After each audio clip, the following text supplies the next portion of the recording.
What's up, everybody? Once again, my name is Matt, and welcome back to Let's Play The Legend of Zelda. In the last episode, we completed up the second temple, got some more items and upgrades, and of course, some more heart containers. So in this episode, well, we're going to do the exact same thing, pretty much, but of course, we're going to take on the level 3 temple instead, and maybe do like a couple of side quests, I guess you could say. Really depends on what your definition of a side quest actually is. If you consider, you know, anything that's not necessary to beat the game a side quest, then yes, this game does have some side quests, although the word side quest in general implies that, like, there's a secondary objective that, like, the player is told about, whereas this game doesn't really have that, so I guess it does depend on how you look at it. Like, generally speaking, though, I don't consider, like, the extra things you can do in this game to be side quests. I sort of just think of them as being required for 100%. Anyways, let's sneak past this guy and get in this cave before he attacks us, because there is a secret below here, and guess what? It is 30 more rupees. We are doing really good on money, which is amazing because, well, we actually are going to buy something in this episode. Like, we did go to the shop where I'm going to buy this item in the last episode. Problem was, I did not have enough rupees at the time to buy the item that I needed. But now, since we're loaded, we're going to be able to pick that up no problem, especially since, guess what? Here's another cave, and guess what? There's more rupees inside. Hooray! So 30 more rupees, no problem. Now that we got that, though, I guess we could tackle the quote-unquote first side quest of this game, and it's fairly simple, kind of out of the way, though.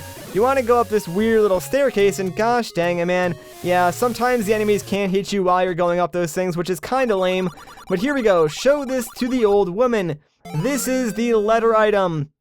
So what this allows you to do is buy a special potion from a shop here in Hyrule. Now, it's been a very long time since I've played Zelda 1, so I could be wrong about this, but I don't think the letter is actually required at all, which is why I'm considering it a side quest, because it gives you access to the magic potion, I believe, but I don't think you actually need that potion anywhere in the entire game. I could be wrong on that because, like we saw in the last episode, my memory, not exactly perfect. Like, I thought we could buy the magic boomerang from a shop when, well, you can't do that, so yeah, if I'm wrong, feel free to correct me in the comments. Anyways, though, there is another secret here, so let's grab our candle and burn down this bush, because inside this little cave is more rupees. Hooray, we're gonna be loaded. Oh, wait a minute. I totally forgot. Yeah, we're at our max rupee count, 255. There are no wallet upgrades in this game, so the 255 limit might seem kinda random, but believe it or not, that's actually a programming limitation, because 255 is the max value that a single 8-bit binary number can actually hold, so that's pretty crazy to see how that plays out in this game, being that, of course, this is an 8-bit NES title. We're going to remedy that problem, though, by picking up the magic shield for 90 rupees, and now we are free to collect more rupees as we so desire until we reach that max of 255 again. Anyways, though, the magic shield, besides taking up like half of our sprite and looking freaking awesome, it will protect us more against like stronger projectiles and stuff like that, so pretty useful upgrade. And if you can, I would try and get that before level 2, but again, we just did not have the rupee, so getting it before level 3, really not that big of a deal, but you do want to get this as soon as you possibly can. Now that that is done, though, really, the only thing I want to do is make my way into the level 3 temple, but I'd also like to do that at full HP, so if these enemies want to cooperate and give me some hearts, no, not a single heart, come on, man. I really just want my sword lasers. As I said, the level 3 temple is so much easier, at least at the beginning, if you have your sword lasers. So come on, guys. Play nice. Just give me some hearts.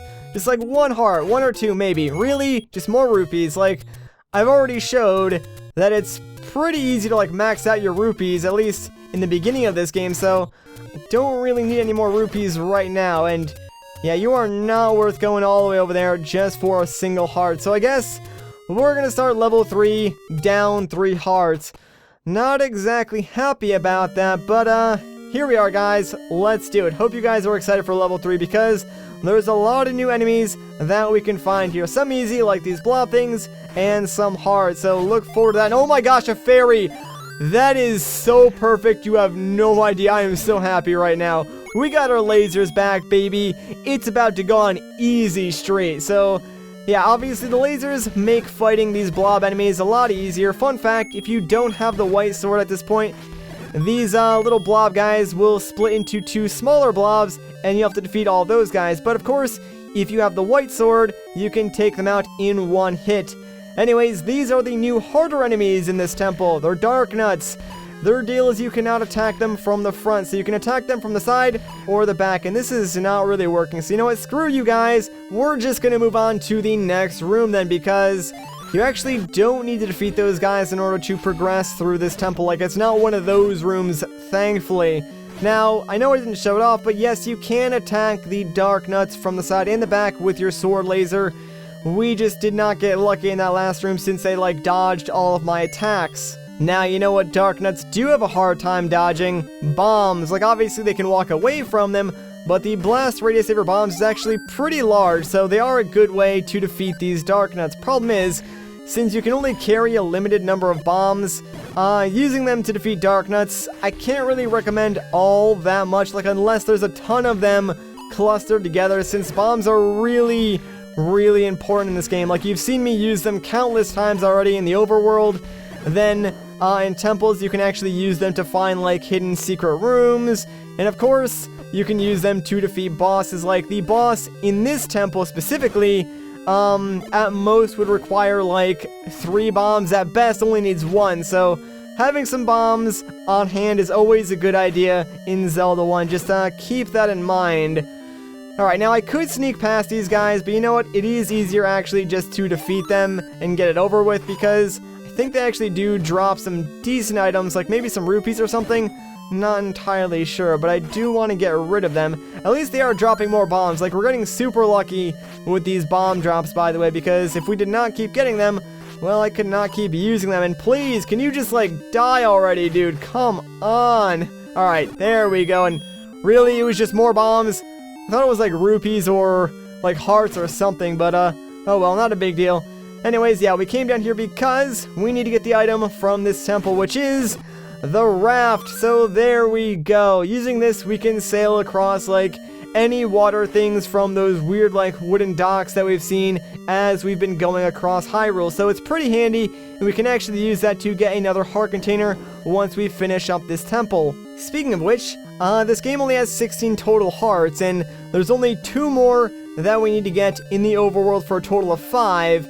And of course, you start out with 3, and the rest of the hearts you get from completing the temple. So yeah, there are 9 total temples, 8 of which will give you a heart container. The 9th one is like Ganon's lair, so of course, you're not going to get a heart after the final boss. Instead, you just get like Ganon's piece of the Triforce, so it's pretty cool. But just figured I would mention that in case you guys were wondering.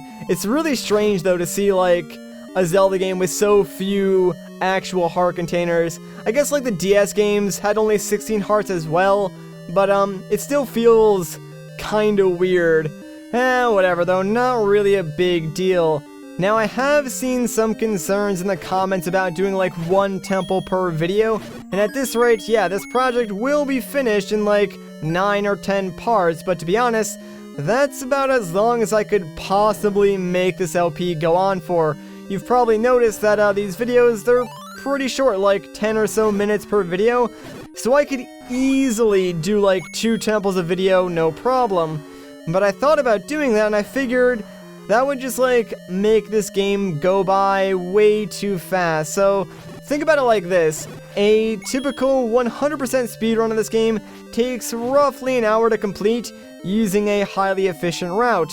Now I'm doing everything in order, so it's going to take me a little bit longer, but I still don't see this game taking me longer than like an hour, maybe an hour and a half in total to complete. So yeah, extending the LP like this by parts probably is the best way to sort of present this, rather than making it be over and done with in like, you know, 5 or 6 parts. So yeah, that's sort of my thought process behind it. Anyways, those weird like glitchy looking glowing things on the screen, those are actually bubbles. They don't damage you, but they stop you from using your sword, so they're really, really obnoxious. And, yeah, we need to kill all the enemies in this room besides the bubbles in order to unlock the door. That way we can go and fight the boss. So, let's do this, guys. The boss of this temple is Manhandla, you know, the guy from Hyrule Warriors. Yeah, this is where he came from. Now, oh my gosh, we actually got lucky. I was just about to say, if you get lucky and place the bomb in the right spot, you can blow up all 4 of his little, like, pincer things at once, and that'll kill him instantly. So, there we go, man. That is the end of level 3. I cannot believe we actually got, like, the perfect bomb placement in order to blow up all 4 of his tentacles at once. That was amazing. Alright, what a great way to end off that temple. Now that we're back at full HP, though, I think that's a good place to end off this video. So if you guys enjoyed this part, a like rating would be greatly appreciated. If you want to see more, consider subscribing. But once again, guys, my name is Matt. Thank you so much for watching, and I'll catch you in the next one.